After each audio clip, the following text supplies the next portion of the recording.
Welcome to our new series, the 200 Movie Challenge. Our goal this year is to watch 200 movies that we haven't seen yet. If you want to listen to the full podcast where this clip is from, the link will be in the description. Now enjoy today's movie. Well, let's talk about your second movie, because by the looks of what I saw in the thumbnail, you kind of stayed within spooky season, and I actually never even heard of this. What made Really? you? I think I saw looking up. This came out 2012, 2013. Yes. Yeah. So 12. right, I Ethan was Hawke. at Blockbuster, but this was the dying days of Blockbuster anymore. So no, I've Yeah. never heard of this. But what made you decide to watch this? And tell me a little about this. I think I saw like a TikTok. All my movies start like this these days. Because I'll see a TikTok. Obviously, my algorithm is based towards movies because I watch a lot of movies. And I'd seen something that said like scariest movies or something like that or whatever. And this movie came up as, I guess, one of the low key scary movies of all time, which I'd never heard of. This movie is called Sinister, starring Ethan Hawke.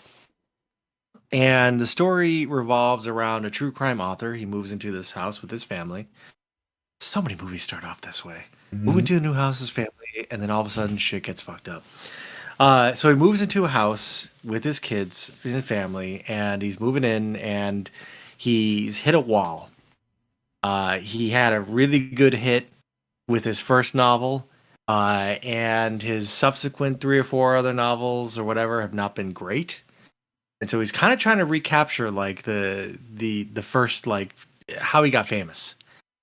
And so a murder had happened in this town, so he moved there. He typically moves around, I guess, to kind of be in the environment of where the murder happened. What he doesn't tell his family, though, Ooh. is that he's moved into the house where this murder occurred. The movie starts off with the murder itself, and this kind of like Super 8 kind of a vibe where there's a family of 4. They all have like sacks over their head, and they're being hung from a tree, and you just kind of watch them all hang until they die from a tree. So it starts off like pretty fucking spooky, and he finds a box of Super 8 films up in the attic.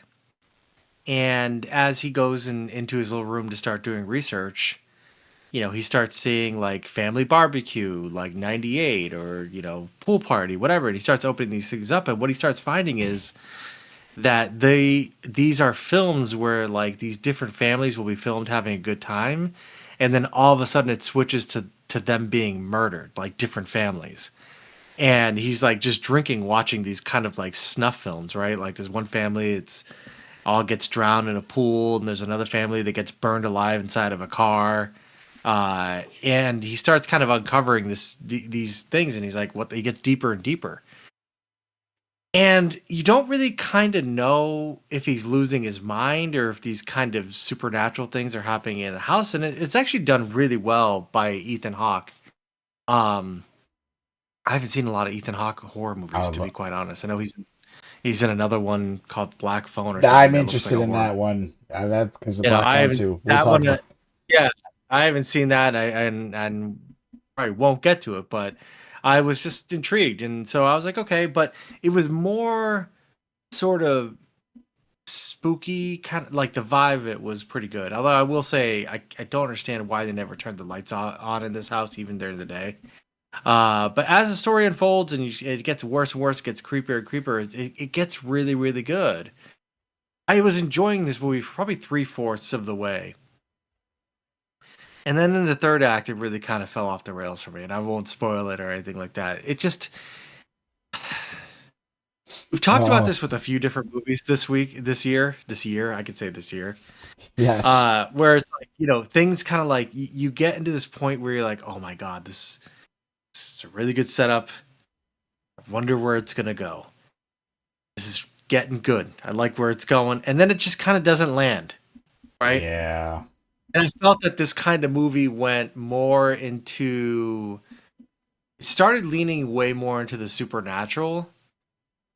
And then it kind of went more into the jump scare stuff towards the end. And I mean, it just kind of. I felt underwhelmed at the end. And again, and then there's twists, which like What a twist! I don't know, I know. twists or whatever, but they're a really easy way to try to like make your movie be like kind of edgy and talked about. And I know there's a sequel to this movie because I accidentally started the sequel thinking it was this first one, and then I was like, wait a second, Sinister 2? I was like, oh shit, I haven't seen Sinister 1 because I thought Sinister 1 was on Netflix, so I pressed play on Sinister 2, and I was like, ooh, this is starting off really scary. I like this. And then it found out it was Sinister 2, and I was like, oh shit, I had to stop it. And then desperately I had to look up. I'm like, wait, is Sinister 1 anywhere? And of course, Sinister is on Tubi. And so I watched Sinister on Tubi with the commercials, but it was fine. Again, I thought Ethan Hawke did a great job in this movie. I think he was the best part about this movie, quite honestly. The plot just kind of devolved into this kind of Bloomhouse bullshit, and it kind of. I know it's got its fans, but again, very great moody sort of horror movie that just kind of fell apart into some really cliche nonsense towards the end, and it was just kind of unfortunate because it started off really well and I was with it for most of the time. I would recommend it to anybody who's in these kind of creepy movies. I think they were just kind of trying to establish like a franchise horror bad guy, which how important that is. And I think establishing a horror franchise guy was kind of what it. So everything else took a backseat to that, and it kind of ended that way. And so that was kind of disappointing for me. Not a bad movie by any means. I did enjoy it up to a part. I don't think I'll ever see it again. I probably won't. But if you're in the mood for something spooky, and it's certainly the Halloween season, and you're looking for something that's decent on Tubi, I'd give Sinister a shot. Just don't go in there with any expectations that your mind is going to be blown, that you're going to see something that's the scariest thing you've ever seen. And if I ever see anything like that show up on my TikTok again, I'm going to be like, this is a lie. This is a lie. This movie's not that scary at the end, and it's kind of dumb. There's even actually like a thrown in jump scare in the last frame of the movie. No. That just kind of like, I'm like, no. So You're like, no. No, it's fine. I needed to watch a second movie, and so I did. And so where do I rank this movie? That is ultimately the question. Yeah. Which is, by the way, our 170th movie of the year. I mean, to me, this movie is number 40. I'm not going to think too hard about it. It's not bad, and it had some potential, but right now it's going to go number 40. That's where this is going to go. Sinister. It's fine. It's one of the better horror movies I've seen. But I wouldn't say it was mind blowing or anything like that by any stretch of the imagination. So is it better than Insidious Chapter 2? I mean, I thought so. So, and this list might change, but for right now, I feel like Sinister it's a 40. It's at this point, middle of the road. Yeah. Nothing wrong with that. I mean, you've seen a lot worse this year, so.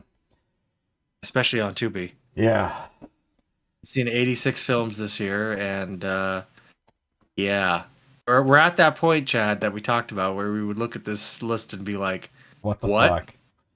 What the fuck? What do I even put this? Like it gets really hard. I know.